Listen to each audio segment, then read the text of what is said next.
Physics की online class में आपका एक बार पुनः स्वागत है। और हम बात कर रहे थे कूलाम नियम की, और मैंने आपको कूलाम का नियम बताया। कूलाम का नियम दो आवेशों की मददता है और स्थिर आवेशों की मददता है। आवेश बिंदुवत होने चाहिए और स्थिर होने चाहिए। समझ में आएगी बात? ठीक है। और वो मैंने बल निकाल के बताया था, F बराबर में बल निकाल बताया था K Q1 Q2 अपॉन में R स्क्वायर। समझ में आएगी बात? ये मैंने बल आपको निकाल के बताया। K का मान मैंने बताया आपको, K का मान होता है 1/4 pi epsilon not. Epsilon not निर्वात या वायु की विद्युतशीलता है। एप्सिलॉन नॉट निर्वात या वायु की विद्युतशीलता है। समझ में आएगी बात? ठीक है। अब हम बात करते हैं कि इसका मान numerical value 9×10⁹ newton metre square upon में कूलाम स्क्वायर, ये इसका मान होता है। समझ में आएगी बात? एप्सिलॉन नॉट निर्वात की या वायु की या खुले अंतरिक्ष की क्या है? विद्युतशीलता है। ठीक है। आज हम यहाँ से अगला टॉपिक बात करेंगे। अगर मैंने बताया माध्यम हो, F मीडियम में हो, माध्यम में हो, तो माध्यम में क्या होगा? माध्यम में हो जाएगा 1/4 पाई एप्सिलॉन, ठीक है, Q1 Q2 अपॉन में R स्क्वायर। एप्सिलॉन है यहाँ, ये माध्यम की विद्युतशीलता है। समझ में आएगी बात? एप्सिलॉन माध्यम की विद्युतशीलता होती है, एप्सिलॉन नॉट निर्वात की विद्युतशीलता होती है। एप्सिलॉन नॉट का मान होता है 8.85 × 10⁻⁻12 और इसका मात्रक उल्टा coulomb square newton metre square. समझ में आएगी बात? ठीक है। ये होती है किसकी? निर्वात की। और एप्सिलॉन, केवल एप्सिलॉन होती है माध्यम की विद्युतशीलता। किसकी विद्युतशीलता? माध्यम की विद्युतशीलता। हम अगले टॉपिक की बात करते हैं। अगला टॉपिक है हमारा परावैद्युतांक। इसके बहुत सारे नाम हैं जो आपको मैं बता रहा हूं। परावैद्युतांक कहते हैं इसे, ठीक है। परावैद्युतांक, परावैद्युतांक, परावैद्युतांक, ठीक है। या इसे कहते हैं भैया आपेक्षिक, आपेक्षिक, आपको सभी नाम याद रखने। आपेक्षिक विद्युतशीलता, आपेक्षिक विद्युतशीलता, ठीक है। या फिर इसका नाम है विशिष्ट, विशिष्ट, विशिष्ट परावैद्युतता। क्या है इसका नाम? विशिष्ट परावैद्युतता। समझ में आएगी बात? परावैद्युतता, ये इसके नाम है, ठीक है। परावैद्युतांक, आपेक्षिक विद्युतशीलता या विशिष्ट परावैद्युतता, इसे कहते हैं डाइइलेक्ट्रिक कांस्टेंट, यानी कि इंग्लिश में देता हूं dielectric, dielectric constant, dielectric constant. या फिर इसे कहेंगे स्पेसिफिक, क्या कहेंगे? अच्छा, आपेक्षिक को क्या कहते हैं? Relative permittivity. इसका नाम है relative, relative permittivity, relative permittivity, ठीक है। या फिर इसे कहते हैं specific, specific, specific inductive capacity. दूसरा नाम है इसका विशिष्ट परावैद्युतता, स्पेसिफिक, स्पेसिफिक,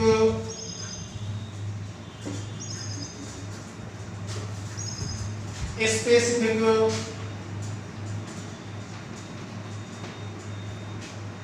स्पेसिफिक, विशिष्ट परावैद्युतता को कहते हैं स्पेसिफिक इंडक्टिव कैपेसिटी, इंडक्टिव,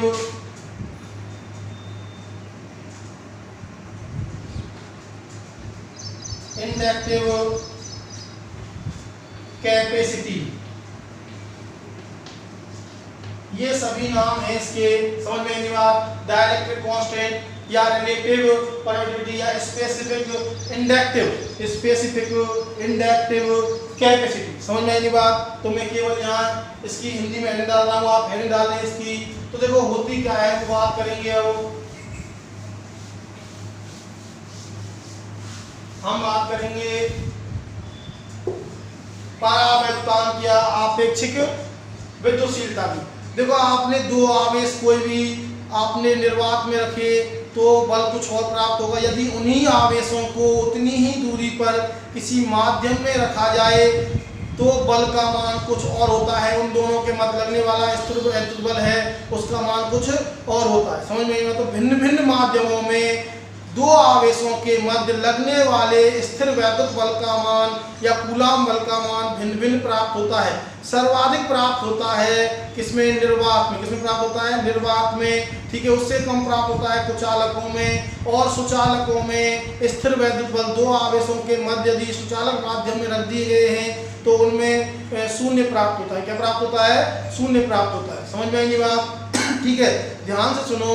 मैं आपको बता रहा हूं कि दो आवेशों को यदि भिन्न भिन्न माध्यमों में रख दिया जाए तो स्थिर वैद्युत बल, उनके मध्य में जो कूलाम बल लगेगा उसका मान भिन्न भिन्न होता है। समझ में आएगी बात? ठीक है, सबसे ज्यादा होता है वायु या निर्वात में। यदि दो आवेशों को वायु या निर्वात में रख दिया जाए तो बल का मान क्या होगा? सर्वाधिक होगा। यदि कुचालक माध्यम में रखा जाए तो बल का मान घट जाएगा, और यदि सुचालक माध्यम में रख दिया जाए तो बल का मान क्या हो जाता है? शून्य हो जाता है। ठीक है, तो परावैद्युतांक क्या होता है? परावैद्युतांक होता है बेटाओ कि निर्वात या वायु की तुलना में किसी माध्यम में जो बल है, लगने वाला स्थिर वैद्युत बल है, वो कितने गुना कम प्राप्त होता है। जितने गुना कम प्राप्त होता है उसे माध्यम का परावैद्युतांक, उसे माध्यम को क्या कहते हैं? परावैद्युतांक कहते हैं, या आपेक्षिक विद्युशीलता कहते हैं, या क्या कहते हैं? विशिष्ट परावैद्युता कहते हैं। समझ में आप? स्पेसिफिक इंडक्टिव कैपेसिटी कहते हैं। समझ में बात? दोबारा सुनो। निर्वात या वायु की तुलना में किसी माध्यम में दो आवेशों के मध्य लगने वाला स्थिर वैद्युत बल जितना गुना कम प्राप्त होता है वो क्या कहलाता है? परावैद्युतांक कहलाता है। क्या कहलाता है? परावैद्युतांक कहलाता है। समझ में बात? ठीक है, तो परावैद्युतांक की आपने परिभाषा देखी। तो परावैद्युतांक को व्यक्त करते हैं एप्सिलॉन आर से। किससे व्यक्त करते हैं? परावैद्युतांक को व्यक्त करते हैं एप्सिलॉन आर से। किससे? एप्सिलॉन आर से। समझ में आई बात? ठीक है, तो परावैद्युतांक का सूत्र होगा परावैद्युतांक का फॉर्मूला होगा परावैद्युतांक एप्सिलॉन आर बराबर में निर्वात या ऑब्लिक वायु में लगने वाला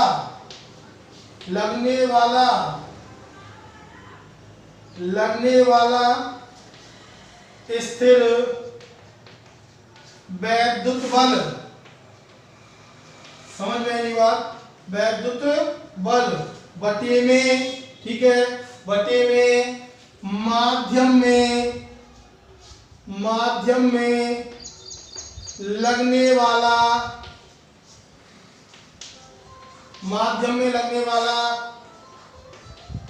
स्थिर वैद्युत बल। समझ में आई बात?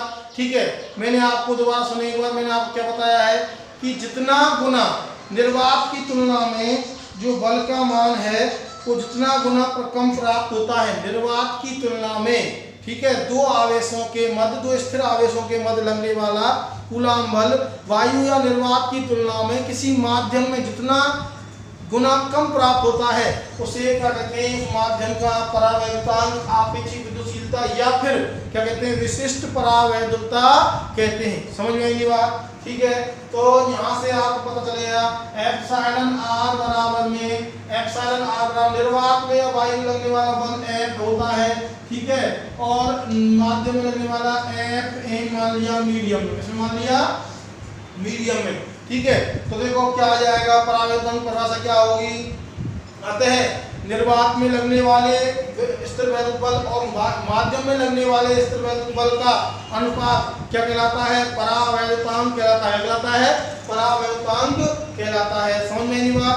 ठीक है, तो देखो आप सबसे पहले हेड डालेंगे और परिभाषा लिखेंगे। फटाफट भैया परिभाषा लिखो, फटाफट परिभाषा लिखो। देखो किसी माध्यम की उपस्थिति में आवेशों के मध्य लगने वाला स्थिर वैद्युत बल किसी माध्यम की उपस्थिति में आवेशों के मध्य लगने वाला स्थिर वैद्युत बल, किसी माध्यम की उपस्थिति में आवेशों के मध्य लगने वाला स्थिर वैद्युत बल निर्वात ऑब्लिक वायु में लगने वाले बल की तुलना में, निर्वात ऑब्लिक वायु में लगने वाले बल की तुलना में जितना गुना कम प्राप्त होता है, जितना गुना कम प्राप्त होता है, जितना गुना कम प्राप्त होता है, जितना गुना कम प्राप्त होता है उसे उस माध्यम का परावैद्युतांक या ऑब्लिक लिखना, उसे उस माध्यम का परावैद्युतांक या आपेक्षिक विद्युतशीलता या विशिष्ट परावैद्युतता कहते हैं। आपेक्षिक परावैद्युतांक या विशिष्ट परावैद्युतता कहते हैं।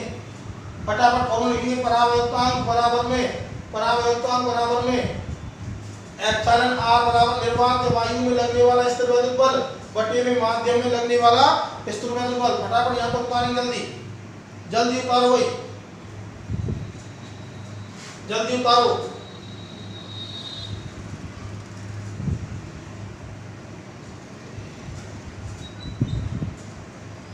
फटाफट, हाँ यहाँ तक उतार लिया आपने। नीचे लिखेंगे ऐसे। इसका मतलब क्या है?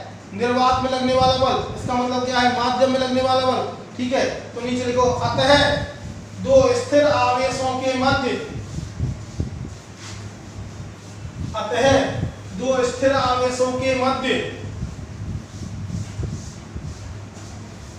अतः दो स्थिर आवेशों के मध्य वायु ऑब्लिक निर्वात में लगने वाले स्थिर वैद्युत बल, वायु ऑब्लिक निर्वात में लगने वाले स्थिर वैद्युत बल, वायु ऑब्लिक निर्वात में लगने वाले स्थिर वैद्युत बल और माध्यम में लगने वाले स्थिर वैद्युत बल का अनुपात, और माध्यम में लगने वाले स्थिर वैद्युत बल का अनुपात, स्थिर वैद्युत बल का अनुपात परावैद्युतांक कहलाता है, परावैद्युतांक कहलाता है, परावैद्युतांक कहलाता है। इसे एप्सिलॉन आर या के से व्यक्त करते हैं। के से भी करते हैं ऐसे। इसे एप्सिलॉन आर या के से व्यक्त करते हैं। इसे एप्सिलॉन आर या के से व्यक्त करते हैं। एप्सिलॉन आर या के से व्यक्त करते हैं। तो मैंने अभी बताया आपको एप्सिलॉन आर बराबर में क्या है? एफ बटे में एफ एम। ठीक है, एफ का मान आप जानते हैं, क्योंकि एफ का मान क्या होता है? एफ का मान होता है 1 बटे में 4 pi epsilon not Q1 Q2 upon में R स्क्वायर। ये किसका मान होता है? एफ का। माध्यम में क्या होता है? माध्यम में एफ एम बराबर में, ठीक है, 1 अपॉन में 4 पाई एप्सिलॉन, 1 अपॉन में 4 pi epsilon Q1 Q2 upon में R स्क्वायर। ठीक है, समझ में नहीं बात? इसको समीकरण नंबर डाल देंगे आप। समीकरण नंबर डाल देना 1, समीकरण नंबर 1 इसको डाल देंगे। ठीक है, यहाँ लिख देंगे माध्यम में लगने वाला बल, निर्वात में लगने वाला, ऐसे लिख देंगे। समीकरण नंबर 1 डालेंगे और नीचे लिखेंगे निर्वात में लगने वाला बल वायु ऑब्लिक निर्वात में लगने वाला बल। ठीक है, क्या हो जाएगा लगने वाला बल? F बराबर में 1 बटे में 4 पाई एप्सिलॉन नॉट, ठीक है, Q1 Q2 अपॉन में R स्क्वायर। समीकरण नंबर 2। अब माध्यम में लगने वाला बल, माध्यम में लगने वाला, माध्यम में लगने वाला बल, ठीक है, क्या हो जाएगा? एफ एम बराबर में 1 बटे में 4 पाई एप्सिलॉन नॉट। ठीक, एप्सिलॉन ये क्या आएगा? एप्सिलॉन माध्यम की विद्युतशीलता आएगी Q1 Q2 अपॉन में R स्क्वायर। समीकरण नंबर 3, समीकरण नंबर 3। ठीक है, समीकरण नंबर 3, समीकरण 2 व 3 से, समीकरण 2 व 3 से एक में मान रखने पर, एक में मान रखेंगे भैया, एक में जब मान रखा तो देखो एप्सिलॉन आर बराबर में इसका मान रखा, देखो एफ का मान क्या है 1/4 pi epsilon not Q1 Q2 upon में आर स्क्वायर, उतनी ही दूरी पर रखे और सेम आवेश से, परिमाण भी चेंज नहीं किया है आवेशों का, दूरी भी चेंज नहीं किए, केवल क्या चेंज किया है, केवल माध्यम चेंज किया है। क्या चेंज किया है, माध्यम, 1/4 पाई एप्सिलॉन, ठीक है, Q1 Q2 अपॉन में आर स्क्वायर, ये कट जाएगा भैया, ठीक है, 4 पाई से 4 पाई कैंसिल, एप्सिलॉन ऊपर पहुंच जाएगा और एप्सिलॉन नॉट कहाँ जाएगा, नीचे आ जाएगा, तो आ जाएगा एप्सिलॉन आर बराबर में, एप्सिलॉन आर बराबर में, ठीक है, एप्सिलॉन बटे में एप्सिलॉन नॉट। यहाँ से एक परिभाषा निकल के आई भैया, एक परिभाषा निकल के आई, एक और परिभाषा देखो इसकी, समझ में आई बात, एक और शानदार परिभाषा देखो, एप्सिलॉन क्या है, एप्सिलॉन है क्या, माध्यम की विद्युतशीलता, एप्सिलॉन नॉट क्या है, निर्वात या वायु की विद्युतशीलता, ठीक है, तो यहाँ से परिभाषा निकल गई, माध्यम की विद्युतशीलता और निर्वात या वायु की विद्युतशीलता का अनुपात क्या कहलाता है, परावैद्युतांक कहलाता है, क्या कहलाता है, परावैद्युतांक कहलाता है। समझ में आई बात, इसको समीकरण नंबर दे देंगे, समीकरण नंबर 4, समीकरण नंबर 4, समीकरण नंबर 4 तक उतारो फटाफट, जल्दी समीकरण नंबर 4 तक उतारेंगे, समीकरण नंबर 4 तक उतारेंगे फटाफट, जल्दी समीकरण नंबर 4 तक उतारो भैया।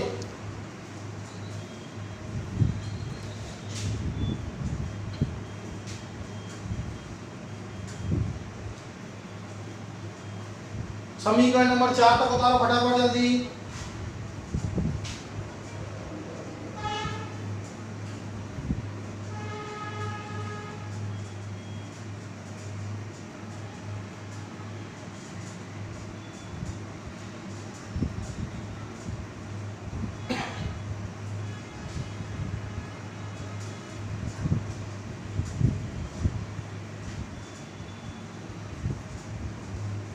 समीकरण नंबर 4 तक उतारेंगे फटाफट,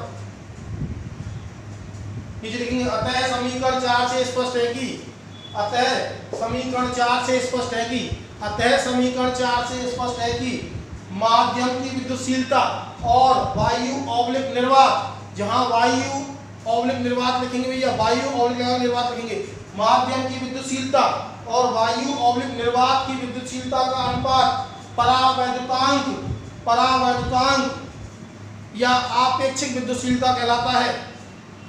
निर्वात माध्यम की विद्युतशीलता, ध्यान रखना भैया, माध्यम की विद्युतशीलता और निर्वात या वायु की विद्युतशीलता का अनुपात क्या कहलाता है, परावैद्युतांक कहलाता है। क्या कहलाता है, परावैद्युतांक या आपेक्षिक विद्युतशीलता कहलाता है, आपेक्षिक विद्युतशीलता कहलाता है।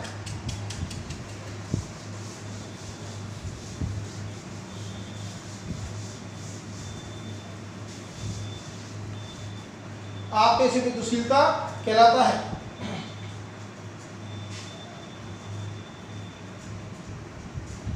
हाँ, आपेक्षिक विद्युतशीलता कहलाता है, इसका अनुपात दोनों को भैया क्या कहलाता है, हाँ, ये जो इसका जो मात्रक होगा वही मात्रक इसका होगा, मात्रक से उनके मात्रक कट जाएंगे, तो ये जो राशि है ये कैसी है, विमाहीन है। क्या है, विमाहीन, ठीक है। तो यहाँ एक स्टार्टर लिखेंगे, एप्सिलॉन आर एक विमाहीन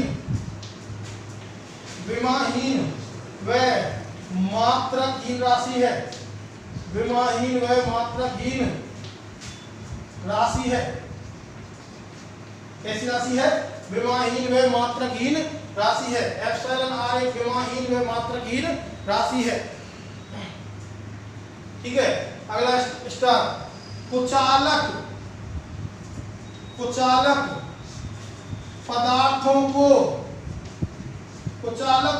को परावैद्युत पदार्थ कहते हैं। कुचालक पदार्थों को कहते हैं परावैद्युत पदार्थ कहते हैं। कुचालक पदार्थों क्या कहते हैं, परावैद्युत। कुचालक पदार्थों को परावैद्युत पदार्थ कहते हैं। एप्सिलॉन आर एक विमाहीन और मात्रकहीन राशि होती है।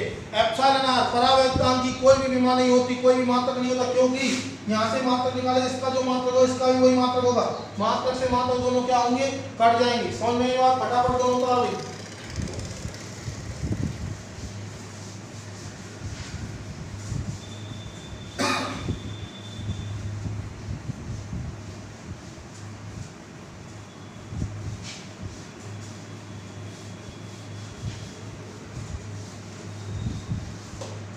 हाँ, नीचे लिखेंगे कुछ पदार्थों के परावैद्युतांकों के मान। कुछ पदार्थों के, मैं लिख रहा हूँ कुछ पदार्थों को बता रहा हूँ जो काम आए। कुछ पदार्थों के परावैद्युतांक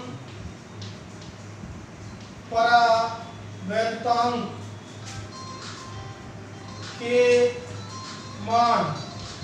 कुछ पदार्थों के परावैद्युतांक के मान। कुछ पदार्थों के परावैद्युतांकों के मान।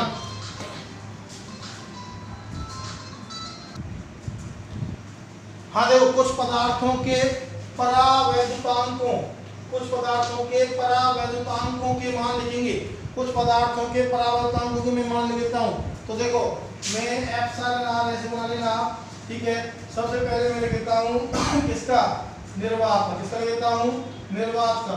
निर्वात के लिए एप्सिलॉन आर का मान होता है 1। कितना होता है, 1 होता है भैया। निर्वात के लिए कितना होता है, 1। यहाँ बनाते हैं वायु के लिए। वायु के लिए मान होता है, वायु के आप याद में 0.115 लगभग 1 मान लेते हैं। क्या मान लेते हैं, 1। आगे मान लेते हैं भैया अभ्रक के लिए। किसके लिए, अभ्रक के लिए। अभ्रक के लिए पूछ लिया जाता है। अभ्रक के लिए मान होता है, अभ्रक या फिर जस्ता, अभ्रक या फिर जस्ते के लिए मान होता है 6। कितना होता है, 6। और आगे मान लेते हैं इसका, ठीक है। आगे किसके लिए, सुचालक के लिए। सुचालक के लिए मान होता है, सुचालक के लिए मान होता है अनंत। कितना होता है, अनंत। सुचालक का परावैद्युतांक अनंत होता है। क्या होता है, अनंत होता है। सुचालक हो या फिर चालक हो, क्या हो, चालक हो, ठीक है। उसका परावैद्युतांक कितना होगा, अनंत होगा। कितना होगा, अनंत होगा, ठीक है।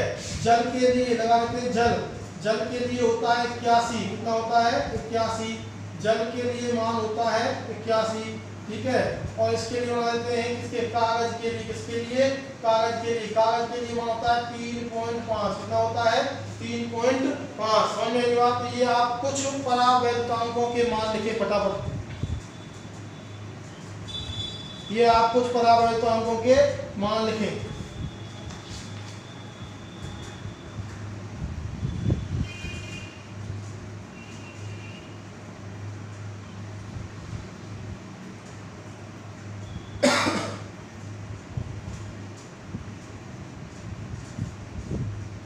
फटाफट कुछ परावैद्युतांकों के आप मान लिखें जल्दी।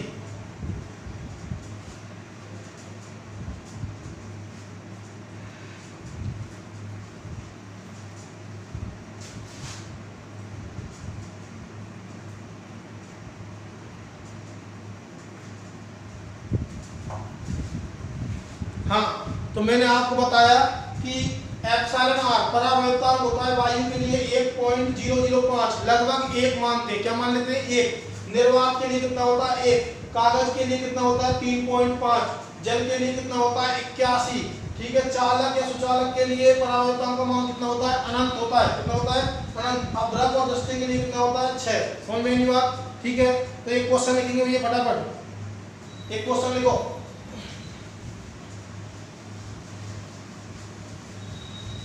एक क्वेश्चन लिखो फटाफट जल्दी।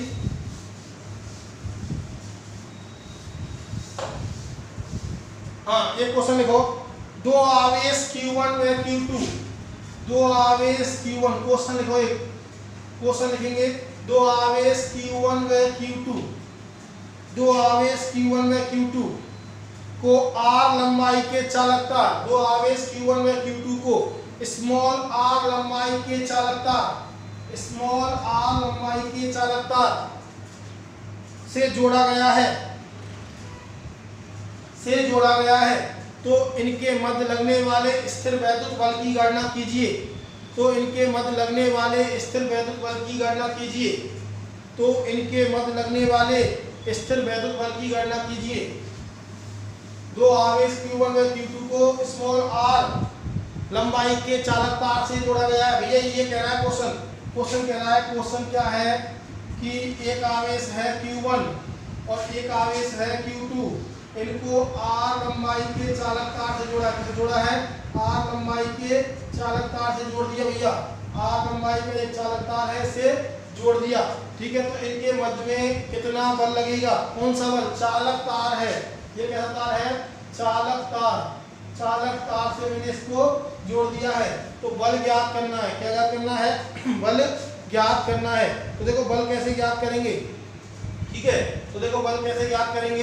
बल ज्ञात करने के लिए आप पता है F बराबर में माध्यम में लगने वाला बल, F बराबर आप जानते हैं कितना होता है? K आप लिख सकते हैं K 1 में 4 pi epsilon not Q1 Q2 upon में R स्क्वायर। ठीक है, लेकिन आपको मैंने अभी एक फॉर्मूला बताया, मैं यहाँ लिख रहा हूँ, ये फॉर्मूला मैंने आपको बताया एप्सिलॉन R बराबर एप्सिलॉन में एप्सिलॉन नॉट। ठीक है, अब ये किसी न किसी माध्यम में रखे हुए हैं। किसमें रखे हुए हैं? किसी न किसी माध्यम में रखे हुए हैं। ठीक है, तो बल की गणना करनी है। तो बल का मान कैसे निकालते हैं? तो देखो बल का मान मैंने आपको फॉर्मूला बताया, अभी बल के लिए फॉर्मूला बताया F एप्सिलॉन R बराबर में F बटे में F m, ये फॉर्मूला होता है बल का। तो यहाँ से आप निकाल सकते हैं। ठीक है, जब यहाँ से निकालेंगे या फिर ऐसे करना यहाँ माध्यम में। ठीक है, माध्यम में ये बल आ जाएगा। ठीक है, तो यहाँ से मान रख लेंगे, किसका मान रख लेंगे? एप्सिलॉन का मान रख लेंगे। तो एप्सिलॉन बराबर हो जाएगा एप्सिलॉन R एप्सिलॉन नॉट। समझ में आएगी बात? तो यहाँ रखेंगे ऊपर, तो F m बराबर में 1 बटे में 4 पाई। ठीक है, epsilon R epsilon not Q1 Q2 upon में R स्क्वायर। ठीक है, एप्सिलॉन R चालक के लिए एप्सिलॉन R कितना होता है? एप्सिलॉन R होता है अनंत। कितना होता है? अनंत। और जब यहाँ अनंत रखेंगे, ठीक है, तो F m बराबर में 1 बटे में 4 पाई अनंत रखेंगे एप्सिलॉन नॉट और अनंत रखेंगे Q1 Q2 अपॉन में R स्क्वायर। एक में अनंत का जब भाग लेते हैं तो क्या आती है? जीरो। क्या आती है? जीरो। एक में जब अनंत का भाग लेते हैं तो F m बराबर माध्यम में कितना बल आ जाएगा? 0 बल आ जाएगा। कितना बल लगेगा उनके मध्य में? 0 बल लगेगा। कितना बल लगेगा? 0 बल लगेगा। समझ में आएगी बात? ठीक है, जब माध्यम में मैंने बल निकाला तो कितना बल आया? 0 बल लगेगा। कितना बल लगेगा? 0 बल लगेगा। ये कैसे आया भैया? आपको पता है कि एप्सिलॉन नॉट एप्सिलॉन R है वो चालक मूल्य कितना होता है? अनंत। और एक में जब अनंत का भाग देंगे तो क्या आ जाएगा? 0। फटाफट बताओ इसको, जल्दी उतारो बेटाओ।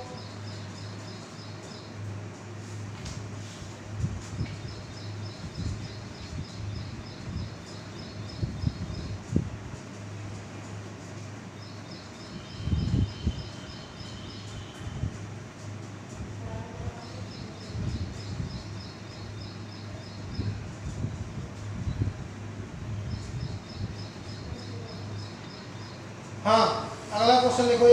अगला क्वेश्चन लिखेंगे। अगला क्वेश्चन लिखेंगे, निर्वात में रखे दो बिंदुवत आवेश। क्वेश्चन लिखेंगे अगला भैया।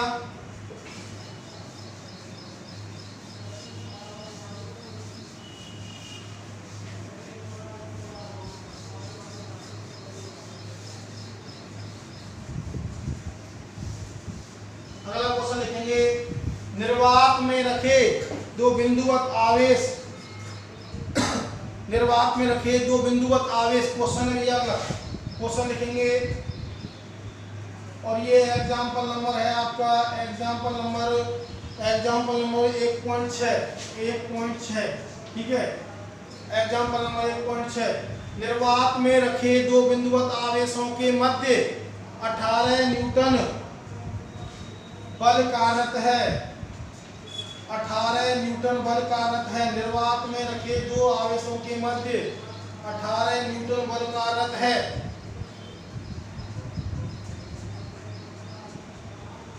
यदि 1 mm मोटी तथा 6 परावर्तनांक वाली पट्टिका 1 mm मोटी तथा 6 परावर्तनांक यदि 1 mm मोटी तथा 6 परावर्तनांक वाली पट्टिका इन आवेशों के मध्य रख दी जाए। डी मोटाई दे रखी है उसकी 1 mm आवेशों 1 mm मोटी पट्टिका इन आवेशों के 6 परावर्तनांक का मान दे रखा 6 के मध्य रख दी जाए।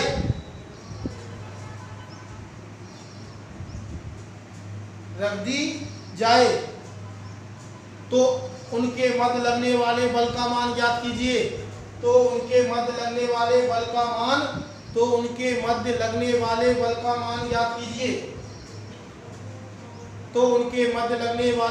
मान ज्ञात कीजिए। ये क्वेश्चन है भैया। क्वेश्चन क्या कह रहा है कि दो आवेश हैं, उनके मध्य में बल कार्य कर रहा है। जब वो निर्वात में रखे हुए तो बल कार्य कर रहा है 18 न्यूटन। कितना रखा है? 18 न्यूटन कार्य कर रहा है बल। ठीक है, अब बात कर रहे हैं उनके मध्य में एप्सिलॉन आर कोई परावैद्युत पट्टिका रख दी जाए जिसका परावर्तनांक कितना है 6। तो अब बल का मान ज्ञात कीजिए। तो देखो हमारे पास एक फॉर्मूला होता है, मैंने अभी बताया आपको। हमारे पास फॉर्मूला है एप्सिलॉन आर बराबर में F बटे में Fm। ये फॉर्मूला है। इसे Fm को यहाँ ले जाएंगे, माध्यम में बल निकालेंगे। Fm बराबर F बटे में एप्सिलॉन आर। ठीक है, तो अपने पास ये दे रखा है। तो Fm बराबर में 18 बटे में कितना आ जाएगा 6 काट देंगे तो Fm बराबर में कितना आ जाएगा 3 न्यूटन। कितना आ जाएगा 3 न्यूटन बल निकल के आ जाएगा। समझ में नहीं बात? ठीक है, फटाफट इसको उतारेंगे।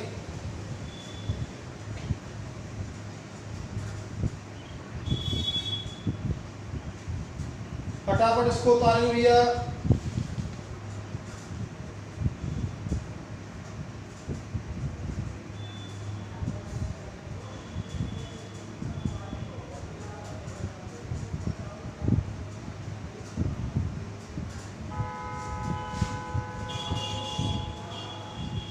जल्दी उतारो।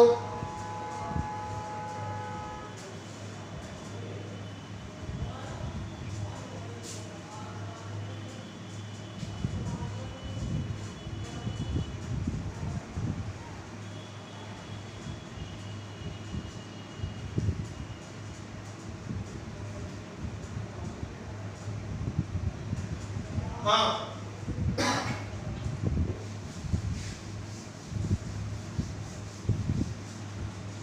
आगे हम अगले क्लास में बात करने वाले हैं।